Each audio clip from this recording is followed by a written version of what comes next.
warahmatullahi wabarakatuh. Perkenalkan, nama saya Fitri Rahmadani. Dan perkenalkan, nama saya Andini Safitri. Dan perkenalkan, nama saya Sisi Fitriana. Dan perkenalkan, nama saya Fitri Senabadi. Perkenalkan, nama saya Ustaz. Kami dari kelompok 4 akan menjelaskan sejarah tentang Istana Pagaroyong.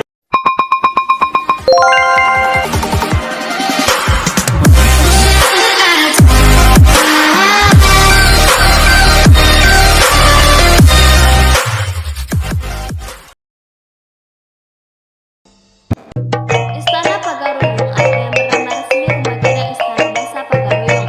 Kebakaran pertama kali terjadi ketika ada peperangan di Minangkabau namanya Perang Padri, yang salah satu tokoh utamanya yaitu Imam Bonjol. Nah, waktu itu memang istana pertama kali terbakar habis. Masa Perang Padri itu pada tahun 1804 dan dibangun lagi oleh pemerintah daerah tahun 1976. Dan lokasinya sudah dipindahkan untuk kemudahan transportasi. Dibangun di tempat sekarang, tapi posisinya lebih maju 4 km ke depan. Setelah dibangun, replika pertama tersebut terbakar lagi untuk yang dua kalinya tahun 2007 pada 27 Februari. Terjadi kebakaran ke yang dua kalinya akibat samar petir. Dan hal itu menyebabkan hampir 100% dari bangunan habis terbakar. Untuk benda-benda sejarah, 15% saja yang bisa diselamatkan dan dibangun lagi oleh pemerintah daerah bersama masyarakat dan para perantau.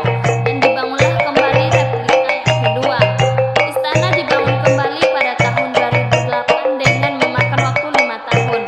Jadi pembangunan replika yang kedua ini cukup lama, mungkin karena ukiran-ukiran kebudayaan sulaman-sulaman benang emas pada tirai-tirai dan bantagalangnya.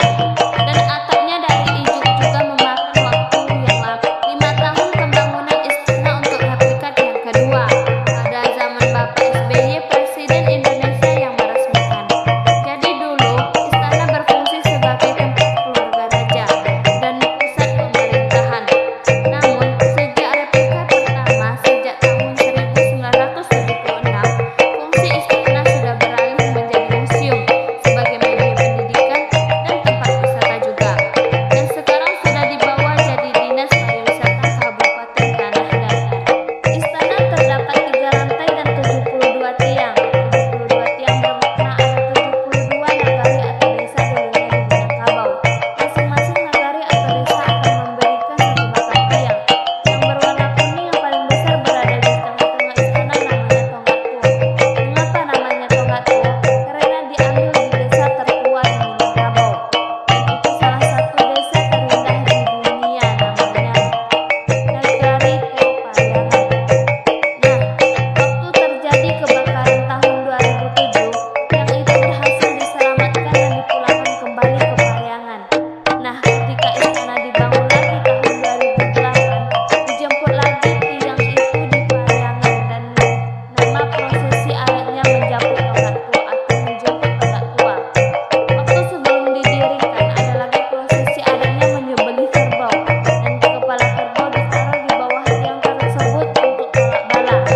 Jadi adat masih tetap dijalankan, baru didirikan tiang-tiang yang lain.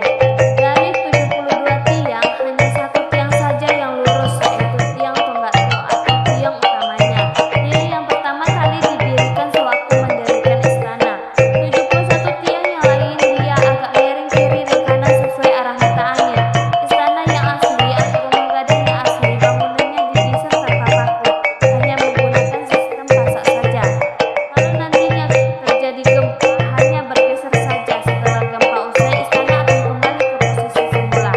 Dan tiang-tiang didirikan bukan di atas tanah, tetapi di atas batu. Jadi ketika terjadi getaran, istana akan fleksibel karena memang wilayah Sumatera Barat penyebab gempa tak hanya dari bawah laut saja, tetapi juga ada 3 gunung api aktif. Maka didesainlah rumah gadang itu tahan dari guncangan gempa. Namun saat ini bangunannya sudah memakai paku atau beton. Untuk kayu yang dipakai yaitu kayu meranti untuk bangunan kayu, surian untuk kayu yang diukir, dan beberapa menggunakan kayu jati. Untuk di lantai 1 ada 9 ruangan atau 9 bilik. Itu dihitung dari bilik berwarna hitam namanya Raja Babandiong. Nah, sesuai nama Sebenarnya bilik itu ruangan bagi raja dan ratu. Mengapa tirainya berwarna hitam? Karena lambang kekuasaan sang raja. Kalau bilik 2-7 itu tirainya berwarna merah. Itu bilik bagi putri raja yang sudah menikah dan akan tinggal bersama suami dan anak-anak di bawah umur 7 tahun. Nanti bila sudah di atas 7 tahun, anak gadis akan pindah di lantai 2 namanya Anjong Pariangan. Sedangkan bagi putra raja akan pindah ke surau atau masjid kecil dan akan tinggal bersama pemuda-pemuda yang lain. Di sana mereka akan belajar mandiri sejak kecil, dan nanti kalau sudah dewasa, tradisi Minangkabau anak bujang dianjurkan untuk pergi merantau karena yang tinggal di rumah gadang hanya perempuan. Dan ketika terjadi pernikahan pun sistemnya matriarkal. Suami akan ikut ke rumah keluarga istri. Makanya tiap-tiap wanita di Minangkabau punya rumah gadang